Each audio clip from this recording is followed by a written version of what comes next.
Hatimaye baada ya kusubiri kwa kipindi kirefu, fainali za AFCON ni rasmi sasa zinakwenda kufanyika katika ardhi ya Mfalme Mohamed wa sita katika nchi ya Morocco, nchi ambayo imebarikiwa vitu vingi sana baada ya kupita vizazi na vizazi, Mustafa Haji na fainali za mwaka 1998, lakini bila kusahau wamepita pia kina Marwan Shamak ambaye amepita Bordeaux pamoja na kikosi cha Arsenal the Gunners, lakini Morocco ambayo imetia fora zaidi utahitaji ya mwaka 2022 chini ya kocha Walid Regragui na kufika katika hatua ya nusu fainali ya kombe dunia mwaka 2022. Je, kizazi hiki kitafanya nini katika AFCON ya makala 35? Karibu sana katika uchambuzi na kuanza safari tamu sana ya mwezi mmoja ya kuweza kuangazia utamu wa fainali za AFCON kwa mwaka 2025, ambapo michezo yote 52 itakuwa mubashara kupitia kisimbuzi chako cha Azam TV. Tumejiandaa vya kutosha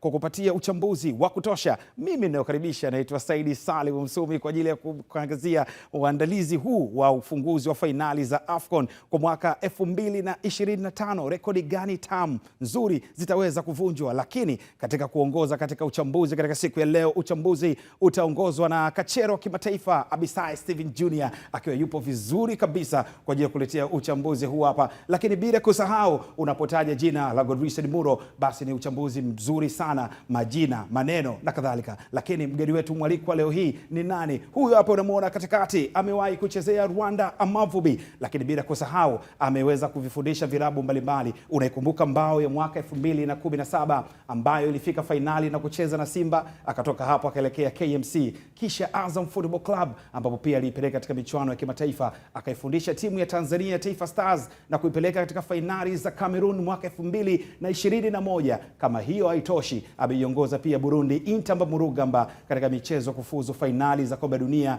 mwaka 2026. Akaona haitoshi, akaelekea katika nchi ya 254, nchi ya Kenya, na kuifundisha Polisi Kenya na kuipatia ubingwa msimu uliopita na kupata nafasi ya kushiriki katika ligi ya mabingwa barani Afrika. Huyu si mwingine ni coach Etienne Ndairagije ambaye tupo naye kwa ajili ya kuweza kuangazia uchambuzi katika siku hii hapa ya kwanza ya ufunguzi wa fainali za kombe la mataifa ya Afrika msimu mwaka 2025. Coach, imekuwa ni wakati mzuri sana kujumuika na wewe, big profile katika mashindano ambayo ukiangazia unasema unatamani na ungekuwa kama coach ama?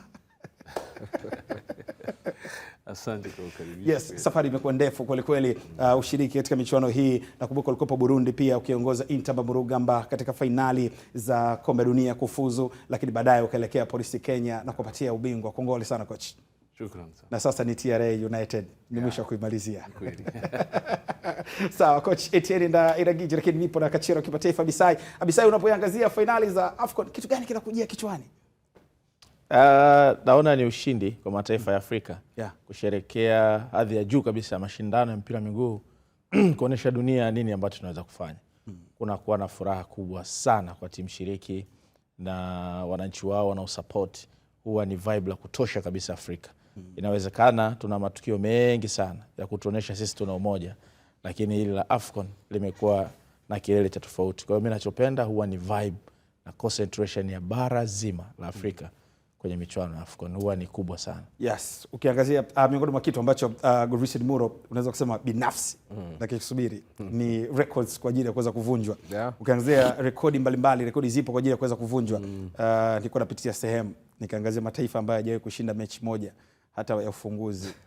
Benin, Botswana, Tanzania kabisa tumo, lakini miongoni mwa rekodi milioni tamu sana ni mwenyeji wapo kama ataweza kushinda kutoa ubingwa. Ivory Coast wamefanya hivyo msimu makala iliyopita. Wameifuata Misri ya mwaka 2006 ya Hassan Shehata. Wameifuata Tunisia Taiwa Carthage chini ya Rugha Lamere mwaka 2004.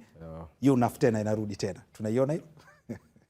Of course inawezekana kwa sababu ya nguvu iliyopo kwenye hivi vikosi. Hasa ukiozungumza wenyeji, Morocco wanapigiwa chapuo. Kimwamsha hata mtu usiku wa manane akutajie timu 3 ambazo anadhani zinaweza zikawa mabingwa wa michuano hii, atawaweka Morocco. Lakini kinachosikitisha ni kwamba hawa Morocco tunawazungumza tangu mwaka 1976 hawajawahi tena kutoa ubingwa huu, pamoja na kuwa vizazi bora vimepita mwataja hao kina Mustafa Haji, kina Nurdin Naibet, kundi la kina Shamak hao, Shangae mchezaji wako hospitali. Yes, Adel Taarabti na kundi lao lote. Lakini nafikiri hichi ndio kizazi cha dhahabu ambacho kufika tu nusu finali kombe la dunia na kufungwa mshindi wa 3 dhidi ya Croatia ilitosha kuwafanya wao kuwa ni majabali wa soka duniani. Lakini kumbuke tu timu yao ya vijana under 20 juzi tu wametoka kutoa ubingwa wa kombe la dunia la michuano ya vijana chini ya miaka 20. Sasa inawezekana lile vuguvugu la timu ya vijana kuwa na medali ya dhahabu ya dunia linamwendea sasa Walid Regragui ambaye msimu uliopita wakati anaondolewa na Afrika Kusini ilibakia kidogo akalie kutikavu. Na mtu ambaye sasa hivi anampa hiyo pressure ni Tariq Sektui ambaye akiwa na Morocco tu ya wachezaji wa ndani kashinda CHAN, kaenda kushinda FIFA Arab Cup. Sasa huyo ndio kama anamwashia ile taa ya alam kwamba ukimess up Tariq yuko pale.